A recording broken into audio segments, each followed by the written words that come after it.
I was born in 1986, June the 3rd.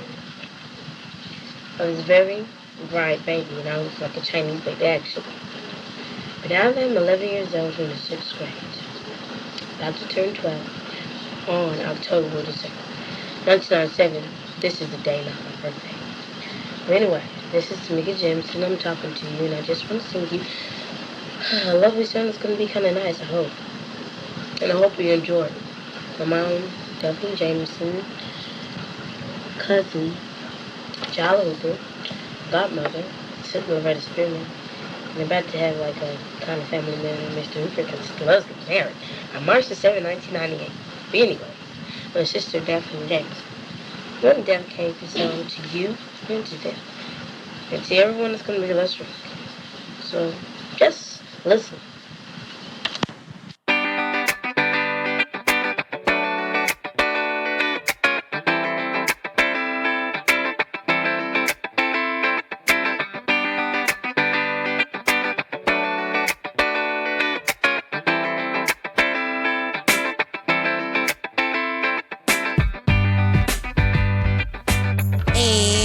Ready or not, here I come. Oh. You can't hide. Oh. I'm gonna find you and make you want me. Ready or not, here I come. You can't hide. Oh. I'm gonna find Oh, shit, my bad. you and make it slowly. What? Because you just said ready or not, and it just came I know, to my I soul. fucked it up, right? So that was the intro to Traces of Mika. God diggity damn it. Let me be professional in this bitch. Hello, everyone. How you say hello, boys and girls? Hello. You say, hola, ¿cómo se siente hoy? What? Come again? First and foremost, the majority of people going to listen to this podcast series speak English. So I'm going to need you to speak English. Or at least what I speak. Tragedy, but Right. Okay, tragedy. Traces of Mika. I never thought that this day would come. We've been planning on this day. Well, for me, I guess, 20 years? Just recording myself and listening to myself. Because I was my only friends. And here I am, 32, bitch, and I damn near ain't got none. Okay. Success will do that to you. I know, man. Success is I don't really know how to describe success or even celebrity life or even how to define that, to be honest, because all I want to do is create, tell stories, and then bring our people together, to celebrate those stories. So We'll start with, what was the purpose? Why Traces of Mika? Or what is Traces of Mika supposed to be? What do you envision it to be? Like, Traces of Mika. I'm extremely introverted, and it's hard to tell nowadays because the people who have seen me in person or been around me know that I'm so lively. I could be so funny and comical, country as hell, can't talk. But deep down on the inside, there are so many parts of me that I don't allow people to see for a lot of different reasons. There's a lot of pain in my past, a lot of struggles, a lot of disappointments. And then just that natural piece of me that just don't know how to connect with people. I was the girl that sat in the bathroom stall during lunch because I didn't have any friends in high school. Literally. What was that like? What, eating lunch in the bathroom? Yeah. It was lonely. It was lonely. I was sad for the most part that, I didn't have anybody to sit at lunch with, or I didn't understand why I didn't. It wasn't like I was a nerd or like I stunk or like I looked like I was poor and I couldn't dress. I was like a regular average black girl. But I wasn't into the things that the girls talked about. I mean, I wasn't into guys complimenting me about my body. Like, that made me feel uncomfortable. Like, I knew what having your body being violated, like sexually, I knew what that meant. As a young child, I was violated. I ain't want nobody complimenting me. That, like, what you looking for? What that mean? You trying to violate me too? Like, those are just things for me that I struggle with, I guess. And I mean, being by myself, like, I was like my favorite person anyway. Like, I'm cool. I'm real cool. Like everything that I guess that I say I want to do, I just do that shit. Like I just do it. It is what it is. Well, what made you sit down with me? Oh my God, like if people really knew who legendary Laquita is, y'all wouldn't understand. This girl gives me life, more than just life. We call each other yin and yang, literally, because she is like my biggest supporter. She's like my biggest supporter, and she is my biggest cheerleader. And she's seen, I'm saying she like you in front of me. But legendary Laquita has been there, y'all. Like you need to have that one person in your life that balances you out, that tells you when your shit stink, and then in the same sentence say I love you. Like we've had some ugly ass fights, and then like an hour later I'd be like, bitch, what you want to eat? Right. like you hungry? You ain't like, and we just keep it moving. And it take a lot for somebody to love you unconditionally and like accept you for who you are, your flaws as well as the greatest parts of you, and embrace that and be like, you know what, I'ma rock with you to the end. I'm like, you know what, bitch, I'ma rock with you too. Like we are like the real Thelma and Louise. People don't understand, so that's why I'm sitting here with you, man. Why else? Why else not? Why else not? As she just scolded me a second ago, thinking she was whispering in the mic to turn my phone off. Hers is vibrating. You know what? I'm a boss. They call me the boss lady. My stuff is always going off. That whispers into a mic like nobody's going to hear I know, you. my bad. Like, I know I don't see. Even like the producer of the series, he probably like, do she not know that I can hear her talking shit about me? My bad. Why I love you. I love you. Shout out to Wahid. We love you and stuff. We love you and stuff. So, quick recap. Upon this Traces of Mika, let's give a quick rundown of the past 3 years. What do those look like? Oh, the past. We really can go back to like 10, 11, 12, 15 years. Right. And it's crazy how you and I even met, because we met the very first year that I put out The Ultimate No-No, which was like my biggest selling project of all time. Like it was a project where I landed a book deal with a major publisher without an agent. I was so successful with that book that a bitch was on the road like every month promoting that book, like on the corners of New York, acting like I'm from New York, adapting the accents, saying, yo, come get my book. Book signing, 2 for $10. Like, I'm out there just getting it because I am determined. That was just me. The same girl that ate lunch in the bathroom stall. Yes, me. So... Wait, what was the question? See what I'm saying? I always get distracted. I always get distracted. Yeah, I got ADHD and stuff. It was about the past 3 years, and you were saying... Oh, yeah. So back to the 3 years. So with that being said, we dominated our industries separately, being the same exact age. You owning one of the largest or most successful independent bookstore chains on the East Coast. Me dominating the independent book world, I guess, or to say, with my own book. Not really trying to step on no toes. I'm just doing my own thing. Like, I just want people to read my book. Like, what is the big deal? Like, let me tell these people about my book, please. Yep. Like, just going to city, meeting with book clubs, and then, like, seeing that I could do so much more in this industry. I'm seeing so many things that are missing. So, creating, like, a national book club that brought in emerging writers, independent writers, where they're able to meet agents and Hollywood execs and directors and their favorite authors that they grew up reading. Like, being able to do that. Like, being able to travel the world, leave the country, and so just to talk about my book. Like, I'm Tamika from Fort Worth, Texas. Like, little Mika. Mika. Little Mika. Right, little Mika. Like, I did all that. Like, and people thought that it was a team of folks. I was doing so well in all of those positions that people thought it was multiple folks. No, son, it was just me. For years, I dominated all of that. I was booking venues, getting talent there, getting investors, getting media, working with networks like OWN, Fox, like WGN, like TV Land. Me, little Mika. Like, do y'all not understand? Mika.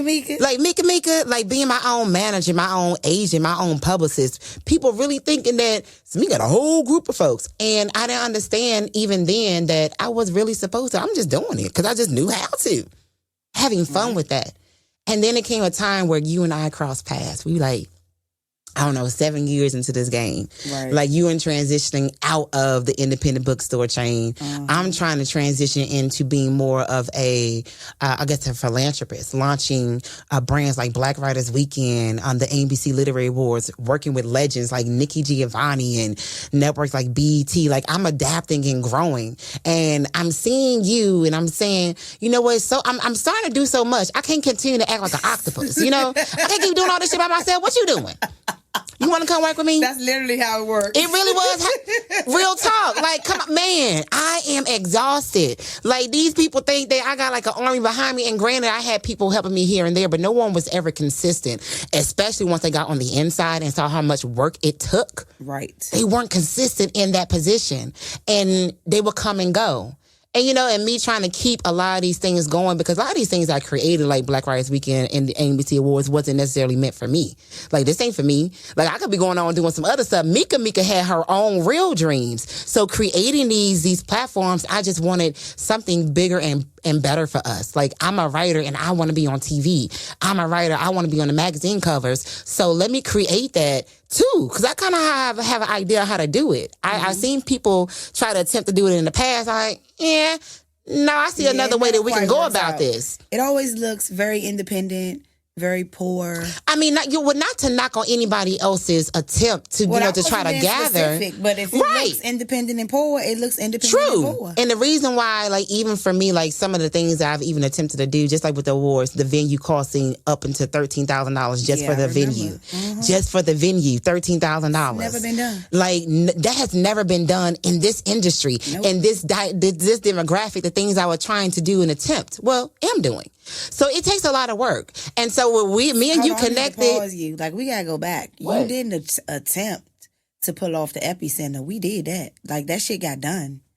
It really did. It wasn't an attempt. Like, the same venue that BET did all of their productions. Like, it was been a production in our industry. Let that shit be known. Like, we produced a whole awards production in the exact same arena that BET produces theirs. Let's clap it up for our own selves. Clap, clap, clap, clap, clap.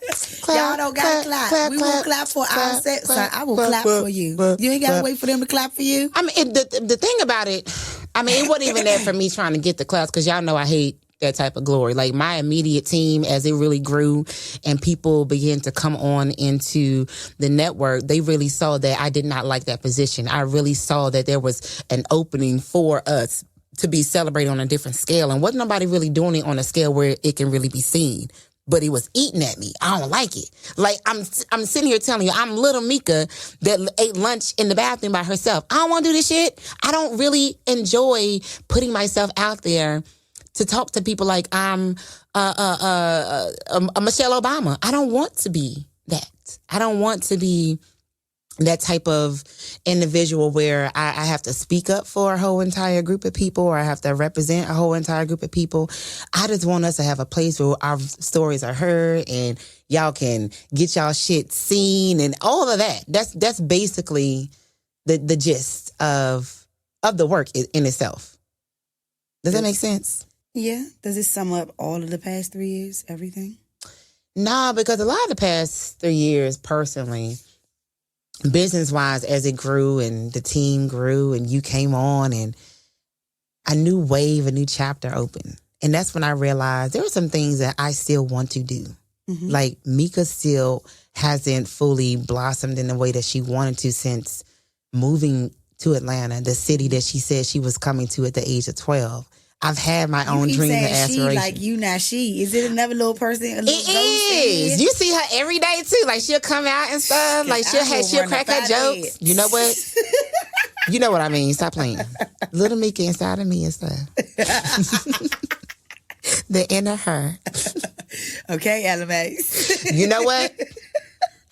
What I am saying is the person who I've grown up to be. I'm at the place where I want to be a little bit selfish in my journey. Like, I want to do some more writing. I want to do some more storytelling. I want to, love a few more people before I settle down. Like, I want to, travel the country a little bit more. I want to taste new foods, and I want to... Let's pause on that, because it did hit the airwaves a little bit about this try new people. What you mean by you like to try new people? Oh, well, you know how I do. Big Mika writes erotic fiction, publishes. Big Mika does all this stuff. What about Big Mika behind the scenes?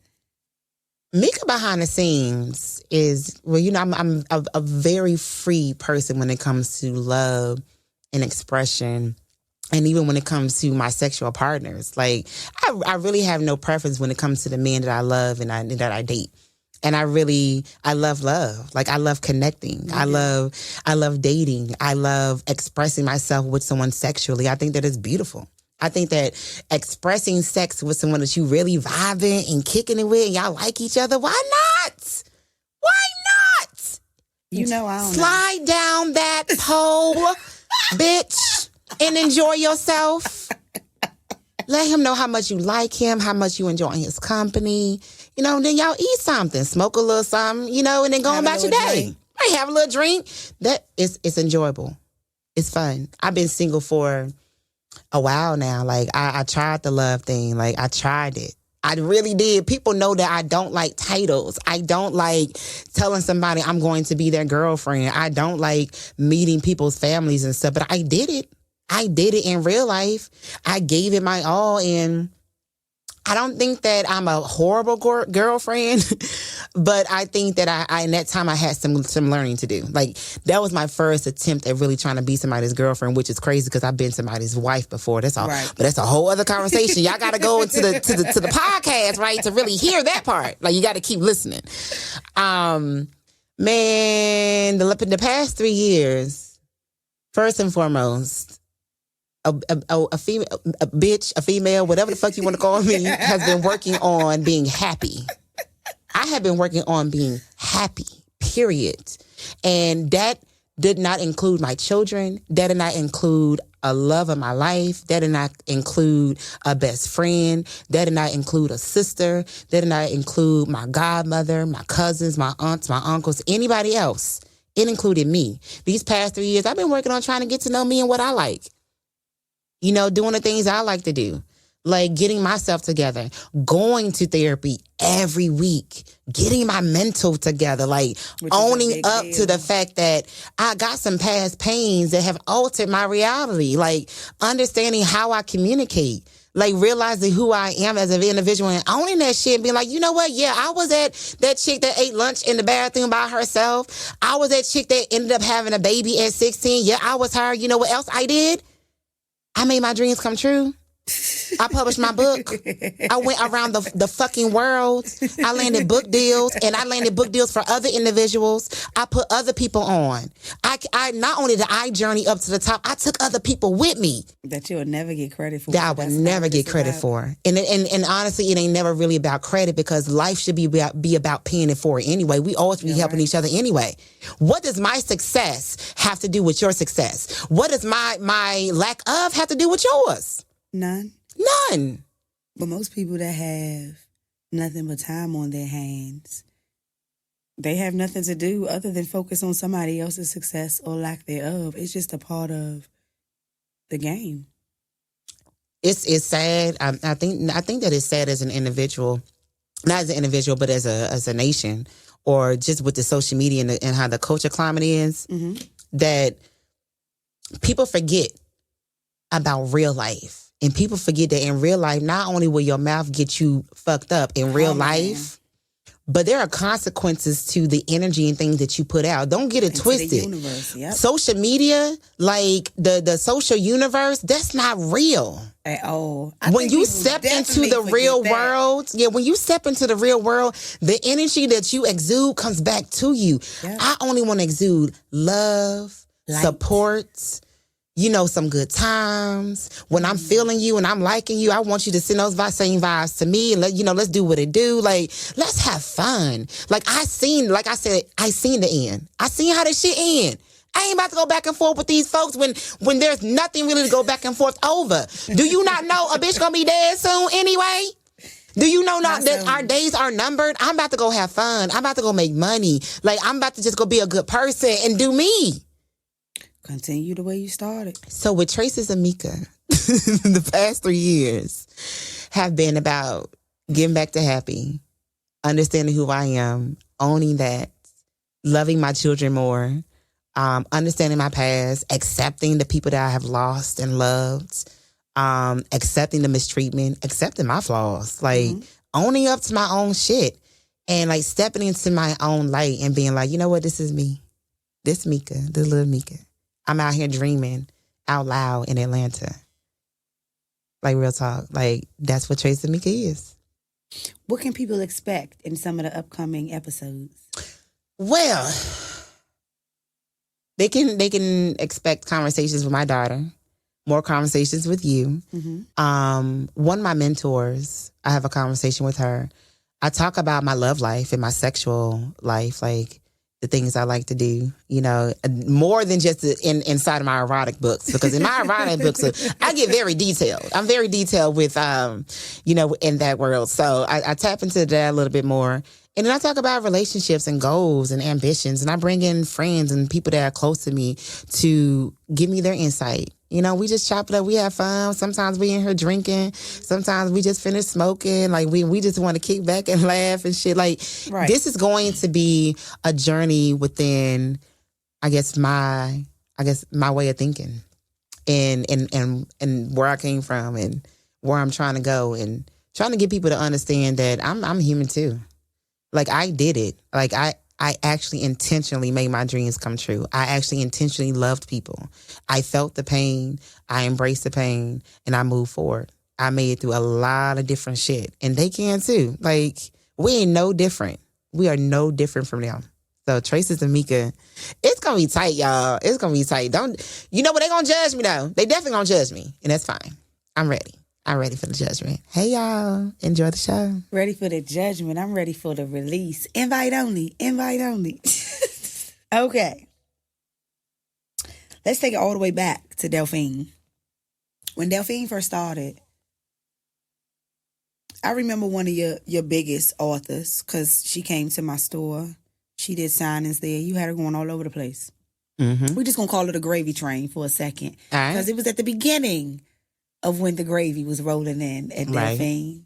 Right. You know who you are. That's great. If you don't know who you are, you're probably going to hell for not owning up to yourself. Right. But at any rate. But what, we're not going to mention no names while we address these things that was said and done online. We're not even addressing things that was said and done online. We are addressing things that you and I have already discussed. Right. Things that people don't know have touched you because you actually believed in them. Right. You invested in them not because of your obligation as a publisher, but because of who you are as a person.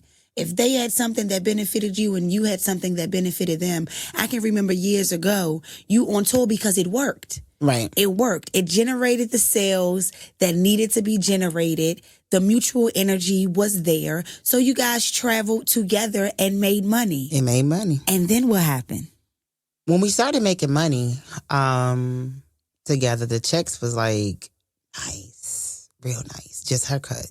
Her cut was nice. So imagine her cut. Give me a ballpark figure of her cut of the gravy train. We talking about monthly. I mean, one time I issued a $3,500 check in 1 month at one point. And this is back in the beginning of the urban e-market. The urban e, and the reason why that check grew and I don't like to really sometimes say this, but the ebook industry was the publishing industry was shifting. Yes. And the whole market. Right. And so this series that, I basically rebranded, repackaged and all of that.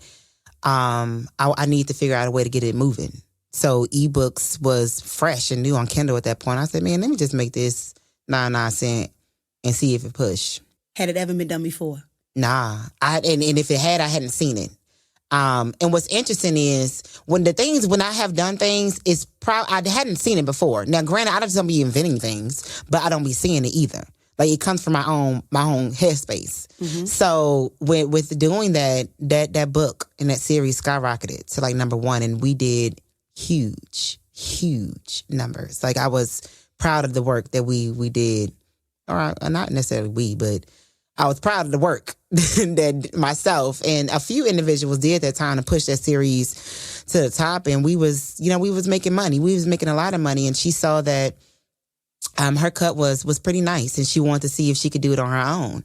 And she started her own independent publishing house, brought on her own author. And, I wished her well. But before I did offer her a VP position within Delphine Publications. Like, I was like, nah, we get money together. I think it's smart for us to continue to get money together because that's just smart business. So she didn't want to do that. She wanted to kind of fly on her own. And who am I to hold people from trying to fly on their own, you know? So she flew on her own for about a year or so. The ebook industry was shifting. Definitely after I did that 99-cent book, like everybody else, like mama started doing that, and the industry shifted. And not to say that I'm not saying that I'm the one that shifted it. I'm just saying I was.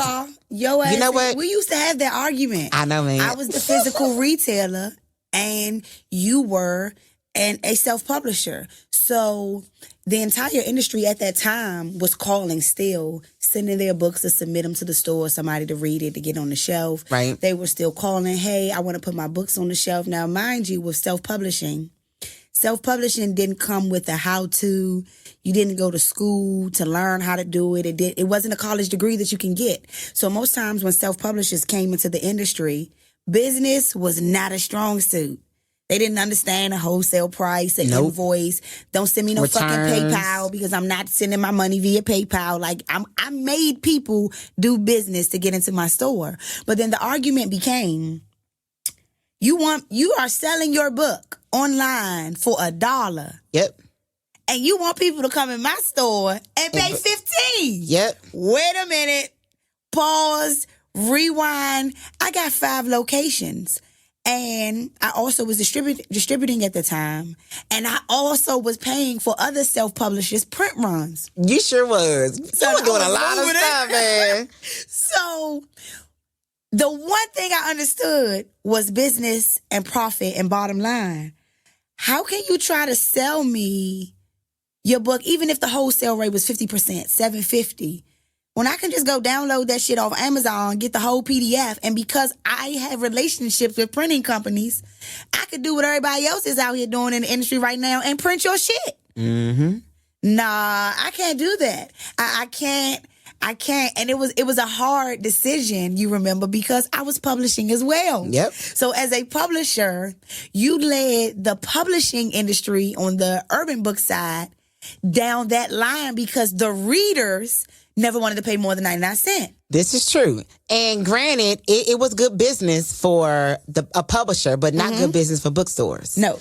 And that really did shift the book industry. Like, it shifted it. Like, as so many people now begin to jump into the industry because it became easy. All I got to do is put up, 30,000 words, put 99¢ on it, and boom, now I'm a national best-selling author. No one really understood what it meant to be a literary artist. Nope. And I've always stayed true to that, especially when it comes to Delphine Publications. Not that I just publish writers, but I coached them, mentored them, took them on a road with me. A lot of them, I brought them into my home. Y'all ate my food. It's like y'all drank my water. Like, y'all met my children. Like, we have real relationships. And because I'm very personable, I can be like funny and stuff, like give them advice. People want to call me and talk about their personal issues with family and friends and things like that. Sometimes I will front money or whatever the case may be because that's just who I am. Now, so granted, that may not have been the best business decision. But as a friend, because, apparently that's, everybody forget that I was their boss. Right. I was your boss. I invested money into you. Like, I get that we cool and stuff. But when it comes to these coins, I'm going to still need this money to, to be coming in. I'm going to need you to still be doing what you need to do to push these books. That is business. Like, we can hee ha ha, but your money's not the one that's tied up. Mine's is. So with the Gravy Train, when she left and tried to... Oh, yes. Back to the Gravy Train. Notice I said tried. Because Amazon don't teach you how to be a publisher. And because you are self-published does not mean that you are a publisher. Let the church say amen. Anybody want to debate me? My email is legendarylaquita. We can get up there for a presidential debate. Woo! Education and knowledge is power. At any rate. Knowledge is power. Knowledge is power. At any rate. Well, when she tried, I think maybe a year and a half later, she came back to Delphine Publications. How did that happen? How did she come back? Did she send you an email? Did she call you and say, hey, girl, I don't really remember because we was like like you said, we was on the road a lot together, getting money together. Like, I'm spending thousands of dollars personally on vending booths, like fronting all the costs and shit, so that these books can get moved, so people can really see you in person, right? Not just on a computer, right? So when she came back, like a year and a half later or so, she just asked, and like, we cool and stuff. So I'm like, okay, well, let's start writing on this series. We wrote a series together. What's poppin'? The series popping. People still ask me about that series. And great writer, great person. Like, she, I ain't gonna get into anything personal with anybody, but I wish her, well, like, all the hard work that we did collectively, all the things that she learned from working side by side with me has helped her propel into, who the author that she is today. Like, at one point I dubbed her like the queen of her genre. Like, I believed in her, and I still believe in her. Let's not let she hands down right. Some let's not let the work go in vain. But let me say something, because I watched this at the beginning of social media, long before Twitter, long before Instagram, when it was just Facebook. My customers used to come in the store and say, "I really like so and so author," until they befriended me on Facebook. I don't like them as a person. Right. People forget that these readers really look at you guys as celebrities. Somebody that's untouchable. You live in another state. They have invested their money in you, and you have in return given them an emotion. Yep. Whether it's pleasure, sad, we cry as readers, we laugh, we get the book wet in the shower. Well, I don't know what y'all new e-readers do, but my books get wet in the shower. At any rate, that can have an impact. It can have a direct impact on readership. You can be the greatest writer in the world, but when you start to publicly attack people, you got to understand your platform. No matter whether you built her platform, no matter whether she spent her own time to build her platform, even when she had that additional platform, she never pushed her books that were still with you. True. So if I'm going to be an author and I'm going to claim that I know business and I'm going to use my platform to tell people business, it is responsibly your job to tell them the truth, to give facts, not what you think. And I think that subconsciously, you gave people power in this industry with this 99 cent, because in giving them the belief that they can do it too, they jumped right in and just assumed they was the boss. And then here comes social media really making you a boss. True. I mean, but that's true. I think we carelessly take on positions that we are not necessarily meant for, which is why I felt like even with her coming back to Delphine, she realized that we are stronger together. Right. But the industry began to shift, and a lot of other people came in, and the money wasn't really the same at all. So I when I realized that it was more so, let me see what I can just keep getting from Tamika and see if this is going to be beneficial for me. I was like, I'm putting my energy into bringing in more people. Like, and so I started bringing in more authors. And then again, she shifted off and, into do some other things and, making deals that I felt that were beneath her talent. Like all the hard work that we did, and we going to go in and deal with people who aren't even qualified to take you to a national, not even national, but global level. Do you not know how great you can be? Do you not know how all the work that we did was leading to something more? Not this ebook stuff that gets you money today.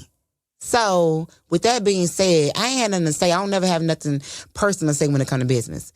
Like, I just go and move on to the next investment because I like money. Like, I don't like when people get into their feelings and stuff about, does this argument make me money or nah? If it don't make me no money, then we ain't really got nothing to talk about. And that's just me being a businesswoman. Like, in real life. Let's talk about some coins. Like, this all we want to do is get some money. So when it stop being about getting money on some personal stuff, like, I don't really want to do all that. Like, I'm still the girl at the end of the day that ate lunch by herself. I don't care about eating lunch by myself again. That's what people don't understand. You know what, bitch? I will always sitting there while you eat lunch. You know what? So, this bitch. Can I vent? Yep, go on. Lay it on the line. So moving forward, I mean, when we're bringing in other authors, I am still who I am. Like, when I talk to people, it's the type of energy that I exude, that I try to get people motivated, to be their best selves. Like, and offering people to travel with me, like booking vendor booths all over the nation. That publishers don't even do this. Publishers don't do this. Like, they don't sit here and just be traveling across city to city to city to city, but try to get people to meet y'all in person. So, like, it was me trying to bring in more people and try to create or encourage them to be the same type of successful writer that I did with my first round of writers. I think I attracted a lot of opportunists. And then once they got into Delphine Publications and they saw the work that needs to be done, it became something more. Like, and this is also too why I started requiring my writers to do book signings. Like, now, if you come to Delphine Publications, you gonna have to get your ass up off behind the computer and do some events. Like, I really put that in my contracts with my writers. You're going to promote your books. Exactly. I gotta pause you there, because still being a reader, whether I was a ghostwriter or not, being a reader over all this time, I've pretty much not follow social media wise, but I'm in tune with whatever it is that my authors, the authors that I like to read. What are their next projects? When are they going to be out and around? I've been in the industry for a long time, so it's not about coming out to show face. I might just actually want the book, and I don't want it electronically. I'm old school. So with that being said, out of your entire roster and catalog, they ain't do shit other than write the book or go somewhere. So what contractually, if you can speak on it, what were the consequences? Honestly, I didn't have consequences for my artists who didn't do book signings. And that was definitely a mistake on my end, to not have real consequences for people not to promote their own book. But for me, for common sense logic, why would you come to a publisher and not publish your book? I would literally have events in some of these author cities, and they would still not come to the event. Right. I remember trying. But yet, they will come after the fact and be like, run me my money, as if they so hot. Like, I am still an independent, traditional publisher. Like, I came before the digital age. You're going to have to operate in the manner that Delphine Publications does, because that's where our readers are at. Right. That's how we get the money. That's how we get the coins, is we get off our ass and go promote our books. Right. But they didn't really understand and get that. And when I say that maybe between 2015 and 2017, I made bad investments in people. Like, I made bad investments. And when it came time to work and promote those books, they didn't do that.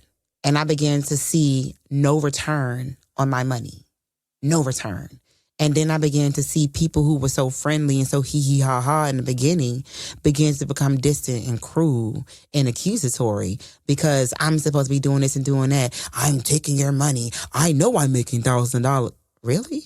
You making $1,000? Yes, because you're all over the country. Yes, Tamika Newhouse is all over the country. Right. Tamika Newhouse is promoting her books. Tamika Newhouse has an interview. I ain't taking your books with me. Why am I taking your books with me? I'm not on the road as your publisher. I don't have to take your books with me. I don't have to. And I think that's where people begin to confuse the two, because there was a conflict right there. Right. Not only was there a conflict, I'm cool. Like, you can talk to me all day, every day. Like, you got a personal issue. I'm human.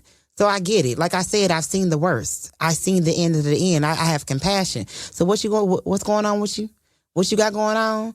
Nah, man, I'm going to push you through, and I'm going to talk you through it. Not only that, I'm going to talk you through it because you're an investment. Right. I care about you, but I need you also to get your ass up and go promote this book.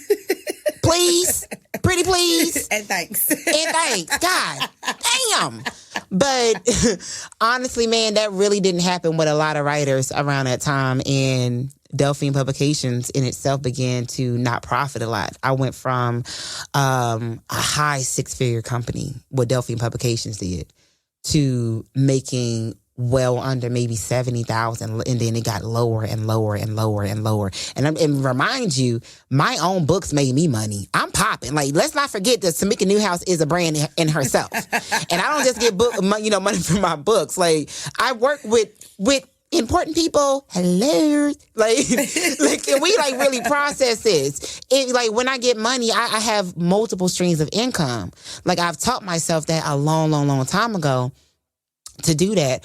But so anyway, we're moving forward past the gravy train, because I don't really want to dwell on that. Wishing her well, good, all that good stuff. Good luck and good riddance. Right. You know what? I want want to address something about something that she. I remember someone told me about something that she posted, and this is doing all the social media hoopla that was going on. Yeah, for what? That little piss ant. Piss ant? Yes. Oh my gosh! Girl, oh my gosh! We're gonna use that in the book. Oh my god! The piss ant! Oh my gosh! That was so ant. Like piss ants. PISS. Piss ant. Ant. As in little. Oh.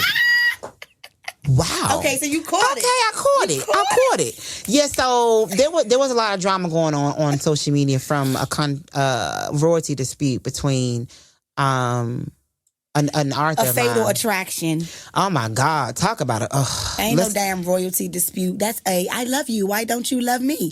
Okay, but go ahead. Oh my God!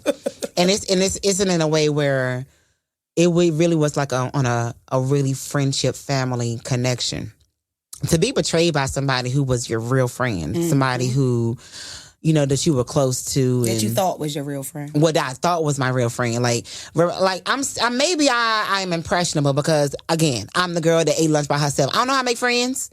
So growing up, as I got older and, things like that, I've known this person though for years before we actually became close. Like before we became friends and calling me and venting to me and crying to me and asking me for advice and things like that. Like we shared really great intimate conversations, encouraging each other. Well, me more so than them, I do.